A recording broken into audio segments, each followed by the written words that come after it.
Hello, my friend. I'm Dr. William Carter. I often compare blood pressure to a quiet river. When it flows too forcefully, it slowly erodes the levees of our blood vessels. Once you pass 50, taking care of your blood pressure isn't just about protecting your health. It's about preserving the peaceful rhythm of your heart. Today, I want to share more with you on this important topic: meditation and stress management. You know, in over 30 years of working with patients over 50, I've realized one thing. Stress is like a silent thief of health. It quietly pushes your blood pressure up, bit by bit, day after day, until one day you look at the numbers on your monitor and see they've crossed the safe zone. One of my patients, Helen, age 65, once said, "Doctor, I don't eat salty foods. I walk every day, yet my blood pressure is still high." When I asked her about her sleep and stress levels, she laughed. "I sleep about 5 hours a night, and I'm always worrying about my kids and grandkids. How could I not be stressed?" We often think meditation is something distant, only for those with plenty of time. But in reality, sometimes just 10 minutes of sitting still, breathing deeply and slowly, is enough to let your body release some of that tension. Studies show that mindfulness meditation can lower blood pressure by 4 to 5 points, about the same effect as some mild medications, without any side effects. I want you to imagine this. In the morning, before the world gets noisy, you sit down, close your eyes, take a long deep breath, and feel your heartbeat slow down. That's the moment you give your heart and arteries a priceless gift. Isometric exercise. Here's something fascinating that many people don't know. Exercise doesn't always mean jogging for hours or paying for an expensive gym membership. I'm talking about isometric exercise, static muscle holds. You don't have to move much, you simply hold your muscles in one position, and the results can be surprising. I remember David, 72, who first came to me looking discouraged. "Doctor, my knees hurt. I can't walk for long, and lifting weights strains my back." I showed him a simple technique, leaning against a wall, sliding down into a sitting position as if on an invisible chair, a wall squat, and holding it. At first, he could only manage 20 to 30 seconds. After a few weeks, he was holding for over a minute. 3 months later, his blood pressure had dropped by more than 10 points. Science backs this up. Exercises like wall squats or hand grips can not only lower blood pressure immediately, but also keep it lower if you do them a few times a week. No fancy machines, no extra cost. All you need is a wall or a small hand grip device. I want you to picture this. Just 5 minutes a day, right in your living room, quietly making your heart stronger and your blood vessels more flexible. It's the cheapest investment you can make, and one of the most rewarding for your health. Healthy weight loss. I often tell my patients, losing weight isn't just about looking better, it's about living longer. Research shows that for every 2 pounds you lose, your blood pressure can drop by about 1 point. It may sound small, but if you lose 10 to 20 pounds, that difference can be enough to bring your blood pressure down from dangerous levels to near the safe range. I remember Linda, 68, who had a sweet tooth for pastries and milk tea. When I suggested she lose weight, she sighed, "Doctor, at my age, losing even a few pounds feels like climbing a mountain." But we didn't choose any extreme crash diets. Instead, she started by cutting her dessert portions in half, adding more vegetables and fish to her meals, and taking light morning walks. 6 months later, she had lost nearly 18 pounds. Her blood pressure went from 150 over 95 down to 138 over 85, without increasing her medication. The key is healthy, sustainable weight loss. Eating less, but with proper nutrition, moving your body at a comfortable pace, and getting enough sleep. No need for miracle diets that leave you exhausted. Think of your body as a bridge. When you shed even a few pounds, the pressure on its pillars eases and blood flows more smoothly. That's how you help your heart carry less burden every single day. Cutting back on processed foods. Here's a truth many people overlook. Most of the salt we consume each day doesn't come from the salt shaker on the table. It comes from processed foods. Sausages, deli meats, bread, frozen pizza, fast food, even bottled sauces, they hide salt inside, so you end up taking in far more than your body needs without even realizing it. I remember Mark, 63, who insisted, "I don't eat salty foods, doctor. I don't even add salt to my meals." But when I asked what he had for lunch, he said, "Oh, a ham sandwich, some chips, and a soda." That single lunch alone contained more sodium than the entire recommended daily limit. When we eat out often or rely on packaged foods, we hand over control of our health to someone else's kitchen. And most of the time, they'll add far more salt than you think. Because salt makes food taste better. The solution: cook at home as much as possible, using fresh ingredients and natural seasonings. When you're the one holding the spoon, you control the amount of salt and fat in every dish. Think about it. Every home-cooked meal is not just food, but a quiet dose of prevention, nourishing your heart day after day. Boosting magnesium. Intake magnesium, a small but mighty mineral, acts like a key that unlocks relaxation for your blood vessels. When your body is low on magnesium, your vessels are more likely to tighten, increasing pressure and pushing your blood pressure higher. On the other hand, getting enough magnesium helps keep vessel walls flexible, allowing blood to flow more freely. I remember Janet, 59, who often felt fatigued and suffered nighttime leg cramps. A blood test showed she had a mild magnesium deficiency. Instead of relying solely on supplements, we started by adding pumpkin seeds, almonds, spinach, and black beans to her diet. Within a few months, not only had her blood pressure dropped a few points, but her sleep improved, and the cramps had nearly disappeared. The great thing is, magnesium is found in many familiar foods: nuts, dark leafy greens, and whole grains. You can sprinkle roasted pumpkin seeds over a salad, grab a handful of almonds for a snack, or blend spinach into your morning smoothie. I want you to picture this: every magnesium-rich meal sending waves of relaxation throughout your body, giving your heart and blood vessels a chance to rest amidst life's busyness. It's a gentle yet lasting way to keep your blood pressure under control. Choosing the right type of salt. When it comes to salt, most people only think about cutting back, but few realize that choosing the right kind of salt can make a real difference.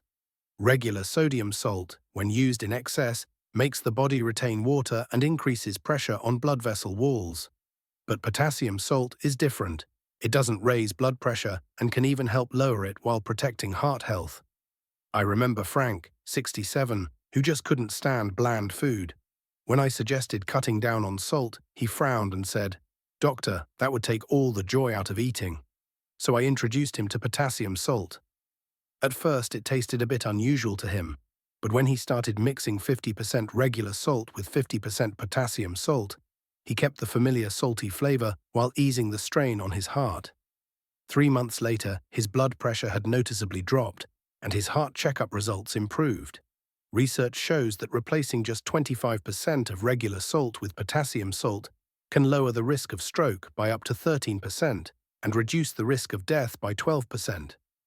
Of course, if you have kidney disease or are taking blood pressure medication, check with your doctor first. Imagine this: a small change in the salt shaker on your dining table could be a silent shield protecting your heart every day. It's a simple yet powerful step toward a healthier, longer life. Eating more potassium-rich foods. Potassium is like a quiet friend to your heart. It helps balance the sodium in your body and reduces pressure on your blood vessel walls, naturally supporting healthy blood pressure. Instead of only focusing on cutting back salt, think about making sure you're getting enough potassium every day. I remember Susan, 70, who was very mindful of her diet, yet still had days when her blood pressure would spike. When we reviewed her meals, I noticed she ate very few fruits and vegetables, the richest sources of potassium. We started simply, adding a banana to her breakfast, a serving of roasted sweet potato at lunch, and a spinach or kale salad for dinner. Within a few weeks, her blood pressure became more stable, and she felt lighter and less fatigued. Potassium is abundant in foods like potatoes, pumpkin, lentils, black beans, oranges, avocados, and yogurt. You don't need to overhaul your entire menu, just weave these foods into your daily meals. Picture this: every time you add a serving of potassium-rich produce to your plate, you're helping your blood vessels breathe more easily, opening the road for smoother blood flow. A small habit, yet one that can lay the foundation for a healthier heart for years to come.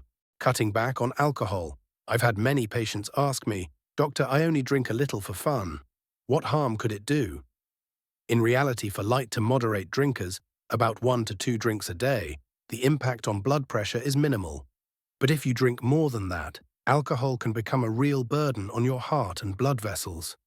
Cutting back in those cases can lower blood pressure by as much as 5 to 6 points, enough to reduce the risk of stroke and heart disease. I remember Peter, 65, a businessman who attended parties almost every week. His blood pressure stayed around 150 over 95, even with medication. We agreed to try an experiment, reduce his drinking from 4 to 5 drinks a day to just 1 to 2 drinks on special occasions.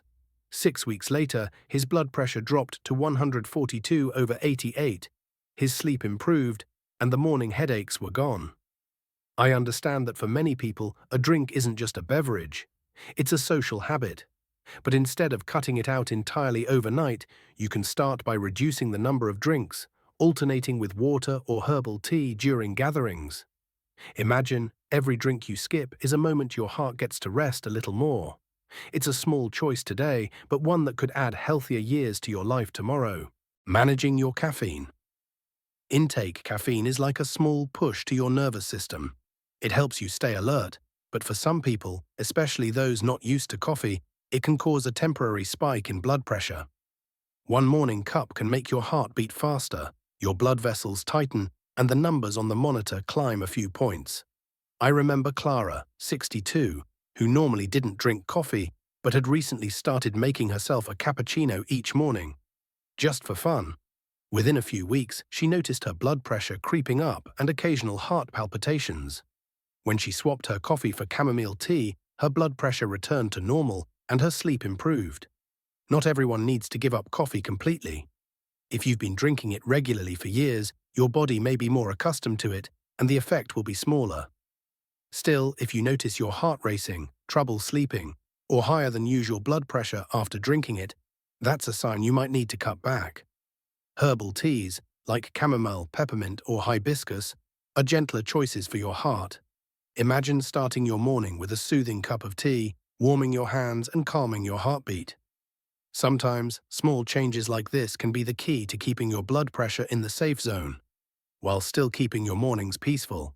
Natural blood pressure.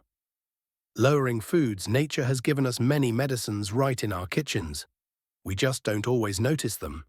Garlic, hibiscus tea, dark chocolate, beet juice and berries have all been studied and proven to help lower blood pressure. I remember James, 70, who never liked taking pills. When I learned he loved growing his own fruits and vegetables, I suggested, why not let your garden be your pharmacy? So each morning, he began with a deep red cup of hibiscus tea, sweetened with a little honey.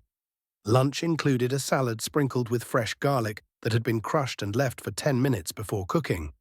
In the afternoon, a few squares of 70% dark chocolate. Occasionally, a glass of fresh beet juice. And for dessert, strawberries or blueberries. After 2 months, his blood pressure had dropped nearly 8 points, and his mood was noticeably brighter. The beauty of these foods is that they're not only good for your heart, but also rich in antioxidants, protecting your cells and helping reduce inflammation. Picture this: every meal is not just about filling your stomach, but about giving yourself a natural healing treatment. When you weave these gifts from nature into your daily routine, your heart will thank you. Not with words, but with steady, strong beats year after year, measuring blood pressure the right way.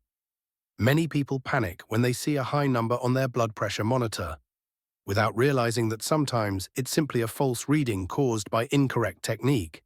If you've just climbed the stairs, haven't rested for at least 5 minutes, or your arm is in the wrong position, that number can jump several points. I remember Robert, 66, who brought a notebook full of readings to my clinic, most between 150 and 160. But when I measured his blood pressure properly, sitting upright, feet flat on the floor, arm at heart level, no talking during the measurement, it came down to 138 over 85. His eyes widened. So I'm not as bad as I thought, doctor. It's important to measure at the same time each day, ideally in the morning before taking medication or eating breakfast. Avoid coffee and cigarettes for at least 30 minutes beforehand. And if you're using a digital monitor, make sure the batteries are good and the device is calibrated regularly. Think of your blood pressure as a mirror reflecting your heart health. If the mirror is foggy, the image will be distorted and could lead you to make the wrong decisions. Measuring it correctly keeps that mirror clear so you truly know where you stand. Maintaining quality sleep. To me, sleep is the silent doctor everyone can visit each night, as long as we give ourselves the chance to truly rest. When you sleep long and deeply enough, your body naturally resets its hormones, slows your heart rate, relaxes your blood vessels, and gives your heart a quiet moment to recover. I remember Margaret, 69, who complained that despite eating carefully and exercising regularly, her blood pressure stayed high. When I asked more questions, I learned she often stayed up until 1 or 2 a.m. watching TV. We tried a simple treatment: going to bed before 11 p.m., turning off all screens 30 minutes before bedtime, and keeping her bedroom dark and quiet. After a month, her blood pressure dropped a few points, and she told me, "I feel younger. I wake up with a clear head and lightness in my body." Quality sleep isn't just about the number of hours, it's about how you prepare for it. A warm, caffeine-free tea, a few gentle stretches, or a few minutes of meditation before bed can all be keys that unlock a good night's rest. Think of your heart like an engine. During the day, it runs non-stop. At night, sleep is when you shut it down for maintenance. Skip that, and sooner or later, the engine will be overworked. Before we wrap up, I want to leave you with a simple question. One that could truly change your health. What habit will you choose today to help keep your blood pressure steady? Have you ever tried eating a little healthier, or making small adjustments to your lifestyle just so your heart can beat more gently and stay strong for years to come? I'd love to hear your story. Every share, no matter how small, plants a seed of motivation and spreads the kind of inspiration we need to build a community that's healthier, stronger, and filled with peace. Thank you for watching, and I'll see you in the next video. And don't forget to hit like and subscribe. It's the best way to keep me motivated to bring you more meaningful content that helps you live well, live happy, and live long.